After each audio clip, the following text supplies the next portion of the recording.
నమస్తే. Welcome to our channel. నేను Priyanka. YCP వాళ్ళు ఓ రోజు సాక్షి మీడియాలో బోరగడ్డ అనిల్ కుమార్ ఎవరైతే ఉన్నారో ఆయన పార్టీ ఆఫీస్ మీద దాడి జరిగినప్పుడు వైసీపీ సాక్షి మీడియాలో ఒక మాట చెప్పారు. వైసీపీ నేత బోరగడ్డ అనిల్ కుమార్ పార్టీ కార్యాలయంపై దుండగులు దాడి చేశారు అని. కానీ డిసెంబర్ 10న నాగార్జున యాదవ్ అనే వ్యక్తి ఏం చెప్పారు? బోరగడ్డ అనిల్కి వైసీపీ పార్టీకి ఎలాంటి సంబంధము లేదు అన్నారు. కానీ బోరగడ్డ అనిల్ ఒక ఛానల్ కి ఇంటర్వ్యూ ఇస్తున్న టైంలో ఒక కీలకమైన వ్యాఖ్యలు చేశారు. నాకు నా వెనుక ఉన్నది జగన్మోహన్ రెడ్డి గారు. జగన్మోహన్ రెడ్డి గారు లేకపోతే నేను లేను. నాకు పిఎస్ఆర్ ఆంజనేయులు గారికి, జగన్మోహన్ రెడ్డి గారికి ఒకటే లాయర్ టీం ఉంది. మాకు లాయర్ ని పెట్టింది కూడా జగన్మోహన్ రెడ్డి గారు అన్నారు. మరి ఇప్పుడు ఎవరి మాటలు నమ్మాలి? ఎందుకు సడన్ గా బోరుగడ్డ అనిల్ మావాడు మావాడు అని చెప్పుకున్న వైసీపీ సడన్ గా మాకు ఆయనకి సంబంధం లేదు అంటుంది. ఎవరి మాటలు నమ్మాలి అనేది ఇప్పుడు ఒక పెద్ద కన్ఫ్యూజన్. సో దీని గురించి చర్చించుకుందాం. మనతో మాట్లాడడానికి ప్రముఖ పొలిటికల్ అనలిస్ట్ అంకమరావు గారు ఉన్నారు. ఆయన అడిగి తెలుసుకుందాం. నమస్కారం సార్. నమస్తే అమ్మ. సార్, బోరగడ్డ అనిల్ విషయంలో ఒక్కొక్కరు ఒక్కొక్క మాట చెప్తున్నారు. వైసీపీ వాళ్ళేమో ఇప్పుడు మాకు ఆయనకి ఎలాంటి సంబంధం లేదు, మా పార్టీ నాయకుడు కాదు అంటారు. వాళ్ళే ఒక రోజు వైసీపీ నేత అని చెప్తున్నారు. ఇప్పుడు ఈయన వచ్చేసి నాకు పిఎస్ఆర్ ఆంజనేయులు గారికి, జగన్మోహన్ రెడ్డి గారికి ఒకటే లాయర్ టీం ఉంది. అసలు ఈ లాయర్ ని పెట్టిందే జగన్మోహన్ రెడ్డి గారు. ఆయన లేకపోతే నేను లేను, నన్ను బయట తీసుకొచ్చింది ఆయన అని చెప్పేసి చెప్తున్నారు. ఎవరి మాటలు నమ్మాలి? ఎందుకు సడన్ గా బోరగడ్డ అనిల్ మా వాడు కాదనేస్తున్నారు వాళ్ళు? మీరు త్వరలోనే ఇంకా సజ్జల రామకృష్ణారెడ్డి మావాడు కాదు, ఆ, నాగార్జున యాదవ్ మావాడు కాదు, చెవిరెడ్డి భాస్కర్ రెడ్డి మావాడు కాదు, మిథున్ రెడ్డి మావాడి కాదు అనే వార్తలు కూడా మీరు వింటారు. కావాలంటే చూడండి. ఓకే. ఇవాళైతే వీళ్ళకి కొత్త ఏమీ కాదు కదా. ఇప్పుడు నిండు సభలో ఆంధ్ర రాష్ట్రానికి దేవాలయం లాంటి శాసనసభలో సాక్షి రాసింది మీరు ఎలా నమ్ముతారు అని చెప్పని స్వయంగా ఆ రోజు జగన్మోహన్ రెడ్డి గారు చెప్పిన విషయాన్ని కూడా మనం మర్చిపోవద్దు. నిజమే సార్. కాబట్టి బోరగడ్డ అనిలు ఇప్పుడు ఆయన మామూలుగానే ఒక మాట మాట్లాడితేనో లేకపోతే వేరే విధంగా ఆ రోజు అతను ప్రగల్భాలు పలికితేనో కోటమరెడ్డి శ్రీధర్ రెడ్డి లాంటి వాళ్ళని కావచ్చు, ఇది బండి కట్టుకొని లాక్కొస్తానని ఒక్కసారి గనక ఒక్క క్షణం గనక నాకు కనుసైగ చేస్తే జగన్మోహన్ రెడ్డి పవన్ కళ్యాణ్ ని లేదంటే లోకేష్ బాబు గారిని ఏం చేస్తానని చెప్పని అతను మాట్లాడిన విధానం కావచ్చు. ఆ రోజు అతను కారాగారంలో ఉన్నప్పుడు అతను రక్షించడానికి మీరన్నట్టు లాయర్ల టీంని ఎవరు ఏర్పాటు చేశారో ప్రజలందరికీ తెలుసు. కాబట్టి ఈ రోజు ఈ బోరుగడ్డ అనిల్ లాంటి వ్యక్తి మనకు వద్దు అనుకుంటున్నారు అంటే అది ఇంకా జగన్మోహన్ రెడ్డి అనలేదు. రేపు పొద్దున నేను అందుకే అన్నాను, నాగార్జున యాదవ్ ఎవరు ఈ మాట అంటానికి కూడా అని అంటారు. ఎందుకంటే బోరుగడ్డ అనిల్కి వెనకమాలుండి ఏమేం చేసింది, ఎంత ప్రోద్బలం ఇచ్చింది, ఆర్థిక సహాయం ఏ విధంగా చేసింది, ఇవన్నీ కూడా బయటకు వచ్చినాయి. ఇవన్నీ దాచిపెడితే దాగేవి కాదు. అవును. నాగార్జున యాదవ్ మాట్లాడినా ఇంకోళ్ళు మాట్లాడినా కూడా వాస్తవాలు అయితే కళ్ళ ముందు కనపడతానే ఉన్నాయి. బోరగడ్డ అనిల్కి అతనికి సంబంధించినంత వరకు కూడా సాక్షి దినపత్రిక కావచ్చు, సాక్షి ప్రసార మాధ్యమం కావచ్చు, గతంలో ఏం ప్రచురించినాయో మనందరికీ తెలుసు. ఈ రోజు వాళ్ళ పార్టీకి సంబంధం లేదని ఎందుకు అనుకుంటున్నారంటే చాలా విషయాలు ఒక్కొక్క విషయాలు వాళ్ళకి చుట్టుకుంటా ఉంటాయి. ఇప్పుడు అతను వాళ్ళ రక్షించే క్రమంలో భాగంగా వాళ్ళ గురించి చెప్తున్నాడు కదా, చెవిరెడ్డి భాస్కర్ రెడ్డి అమాయకుడు, మిథున్ రెడ్డి అమాయకుడు, పసిపిల్లవాళ్ళు, లేకపోతే జోగి రమేష్ చాలా మంచివాడు, పిన్నెల్లి సోదరులు చాలా మంచివారు, ఈ రోజు మాచర్లో లొంగిపోయారు, వాళ్ళు చాలా మంచివాళ్ళు. మరి వాళ్ళకి మీద ఎందుకు ఇన్ని అభియోగాలు వస్తున్నాయి? మరి ఆయన పరామర్శించే వ్యక్తులు ఎలాంటి వాళ్ళు? తెనాలిలో చూసుకుంటా ఉంటే గాంజా బ్యాచి హత్యలు చేసిన వాళ్ళు, లేదంటే వినుకొండ వెళ్తే హత్యలు చేసిన వాళ్ళు, హత్య గావించబడిన వాళ్ళు, ఒకే వర్గం వాళ్ళు అయ్యుండి, గతంలో అతని దగ్గర పనిచేసిన వాళ్ళు అయ్యుండి, వాళ్ళ పార్టీ పనిచేసిన వాళ్ళు అయ్యుండి వాళ్ళు కావచ్చు. మరి నెల్లూరులో ఉన్నటువంటి పిన్నెల్లి జైల్లో ఉంటే ఈవీఎంలు పగలగొడితే పాపం రిగ్గింగ్ జరుగుతుంటే పగలగొట్టాడంట. అంటే ఇట్లాంటి విషయాల్లో చెప్పడం మాత్రం వాళ్ళకే సాధ్యం. ఎందుకంటే అదే తెలుగుదేశం పార్టీ వాళ్ళు ఏదన్నా చేశారనుకోండి, చేబ్రోలు కిరణ్ చూసాం, 24 గంటల గడవపోతలకి అతను అదుపులో తీసుకున్నారు. మరి చిత్తూరు శాసనసభ్యుడిని పార్టీ నుంచి సస్పెండ్ చేశారు. ఇలాంటివన్నీ కూడా కళ్ళ ముందు కనపడతానే ఉన్నాయి.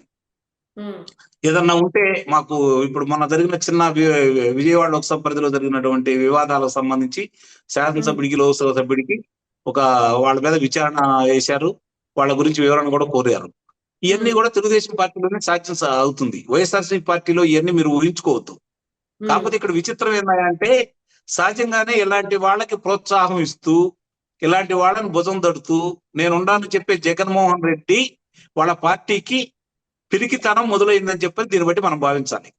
ఓకే. బోరగడ్డ అనిల్ లాంటి వ్యక్తిని వాళ్ళు ఉపయోగించుకున్న తీరుతెన్నులు అందరికీ తెలిసిన తర్వాత ఈ రోజు అతను మా వాడు కాదు, మా పార్టీకి సంబంధం లేదు అని అంటున్నారంటే వాళ్ళలో ఒక రకమైనటువంటి వణుకు ప్రారంభమైందని చెప్పే విషయాన్ని మీరు మర్చిపోవద్దు.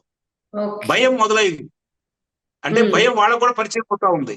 పైకి ప్రగల్భాలు పలుకుతున్నా కూడా, ఎందుకంటే అతను చేసిన నిర్వాహకం అంతా కూడా ఈ రోజు సాక్ష్యాధారాలతో సహా న్యాయస్థానం ముందు పొందుపరిచారు. ఒక్కొక్క అంశాలన్నీ బయటికి తీసుకుంటూ వస్తున్నారు కాబట్టి అలాంటి వ్యక్తి మా పార్టీ అని చెప్పుకోవడానికి వాళ్ళు ఇప్పుడు భయపడుతున్నారు అంటే మిగిలిన వాళ్ళని ప్రోత్సహిస్తూ, నాకు తెలిసి అనిల్ కుమార్ ని మనం చూసాం గతంలో, ఇది నెల్లూరు సంబంధించిన అనిల్ కుమార్ యాదవ్ కూడా అక్కడ ఉన్న విభేదాలతోటి మాట్లాడి ఈ రోజు సైలెంట్ అయిపోయాడు. అతను కూడా మధ్యలో ఏదో 1-2 సందర్భాల్లో మాట్లాడి కూడా. అలాగే ఇలాంటి వ్యక్తులు వీళ్ళందరినీ కూడా రేపు పొద్దున మాకు ఎలాంటి సంబంధం లేదని చెప్పి ప్రజల దగ్గరికి రావాలనే తలంపుతోటి ఒక్కోటి మెడకు చుట్టుకుంటున్నాయి. కాబట్టి ఇప్పుడు ఇతనికి సంబంధించినటువంటి బోరగడ్డ అనిల్కి సంబంధించినటువంటి విషయాలన్నీ కూడా న్యాయస్థానంలో త్వరలో రుజువు కాబోతున్నాయి. కాబట్టి తప్పించుకునే క్రమంలో భాగంగానే ఇప్పుడు ముందస్తుగానే నాగార్జున యాదవ్ తోటి చెప్పించారని అయితే నేను భావిస్తున్నాను. అంతకు తప్ప అతను చేసిన ప్రతి కార్యక్రమానికి ఆ పార్టీ అండదండలు ఉన్నాయి, జగన్మోహన్ రెడ్డి అండదండలు ఉన్నాయి, ఆ ముఖ్య నాయకుల యొక్క అండదండలు ఉంటేనే అతను ముందుకెళ్ళాడు. లేకపోతే ముందుకెళ్ళలేడు కదా ఎవరు కూడా. ఏ రాజకీయ పార్టీకైనా ఇదే గుర్తుపెట్టుకోండి. ఏ రాజకీయ పార్టీకి సంబంధించిన వ్యక్తి అయినా సరే ఆ ప్రభుత్వం ఉండగా చెలరేగిపోయాడు అంటే నిస్సందేహంగా ఆ ప్రభుత్వం యొక్క అండదండలు ఉంటేనే ఆ వ్యక్తి చెలరైపోతాడు. లేకపోతే అతను అదుపులో పెట్టడం ఎంతసేపు పని. మరి ఇప్పుడు ఈ కూటమి ప్రభుత్వం ఎందుకు అదుపులో పెడుతుంది అతన్ని? అంతకుముందు మాట్లాడినట్టు ఎందుకు మాట్లాడలేకపోతున్నాడు? ఎందుకంటే వీళ్ళు ఏం చేస్తారో ఏం చేశారో అతను తెలుసు కాబట్టి. అప్పుడు వాళ్ళు ఏం చేయలేరు కాబట్టి ప్రోత్సహించారు కాబట్టి ఆ రోజు చెలరైపోయాడు. ఇప్పుడు కొన్ని విషయాలలో పరిధి దాటి చేశాడు కాబట్టి అతను కొన్ని విషయాల్లో అవన్నీ ఎక్కడ మా మెడకు చుట్టుకుంటాయో అని చెప్పని ఈ రోజు ఈ బోరగడ్డ అనిల్ని కావాలని చెప్పని వాళ్ళు బలిపశం చేస్తున్నారని అయితే నేను నిస్సందేహంగా చెప్పగలను. దీన్ని బట్టి రాష్ట్ర ప్రజలు కూడా అర్థం చేసుకోవాల్సింది ఏంటంటే, వాళ్ళ అవసరం తీరిన తర్వాత వాళ్ళకి ఇబ్బంది అవుతా ఉంటే ఎంతటి వాడినైనా ఎలానే బలిపశం చేస్తారు. ఆ పార్టీ యొక్క సిద్ధాంతం ఇది. దీన్ని గమనించుకోండి. ముఖ్యంగా ఎవరైతే ఇంకా వేలం వెర్రిగా ఇంకా అదే మాయలో ఉండి ఇంకా అతను భ్రమలో ఉండి ప్రవర్తిస్తా ఉన్నారో వాళ్ళందరూ ఒకసారి కన్నులు తెరుచుకోండి. ఈ రోజు ఆంధ్ర రాష్ట్ర ప్రజలు 164 స్థానాలు ఈ కూటమికి ఇచ్చి వైఎస్ఆర్సీపీ పార్టీ రాజకీయంగా ఇక మనుగడ సాగించకూడదని తీర్మానం చేసుకున్నారు అంటే ఆ పార్టీ మీద ప్రజలకు ఎలాంటి అభిప్రాయం ఉందో మీరు కూడా ఒకసారి గుర్తు చేసుకోండి. దీన్ని బట్టి ఆ రాజకీయ పార్టీ భవిష్యత్తు లేదని అందరికీ తెలుసు, వాళ్ళకు కూడా తెలుసు. కాకపోతే వాళ్ళు గనక పిరిగితారంగా బారితే ఈ కేసులన్నీ మీద పడతాయి కాబట్టి ఇంకా ప్రజాదరణ ఉందనే విషయంలో ఇంకా డబ్బులు ఖర్చు పెట్టుకొని జనాన్ని పిలిపించుకొని వాళ్ళు బల ప్రదర్శన చేస్తా ఉన్నారు. అదంతా వాపే తప్ప బలమైతే కాదు. దాన్ని చూసి మీరు భ్రమలు పడొద్దు. మళ్ళీ జగన్మోహన్ రెడ్డి వస్తాడనే ఆశలు మీరు పెట్టుకోవద్దు. అతను వచ్చి మిమ్మల్ని రక్షిస్తాడని మీరు కోరుకోవద్దు. అతను చూసి పెట్టలేకపోయినటువంటి ఈ కుర్రవాడి పరిస్థితి ఏమైందో, వర్రా రవీందర్ రెడ్డి పరిస్థితి ఏమైందో ఒకసారి మీరు గుర్తు చేసుకోండి. దాన్ని బట్టి మీ భవిష్యత్తు కూడా ఉంది. ఎందుకంటే నాకు తెలిసినంత వరకు రేపు ఆంధ్ర రాష్ట్రంలో ఈ పరిశ్రమలన్నీ కూడా తన పనులు మొదలు పెడితే మళ్ళీ విదేశాల నుంచి పక్క రాష్ట్రాల నుంచి మనకి అవసరం అవుతారు జనాభా. కాబట్టి మనకు చేతి నిండా పని ఉంటుంది. మీరు మీ కుటుంబ సభ్యుల దగ్గరే ఉంటూ, మీ తల్లిదండ్రుల దగ్గరే ఉంటూ, మీ గ్రామాల్లోనే ఉంటూ మీ చేతి నిండా పని ఉంటుంది.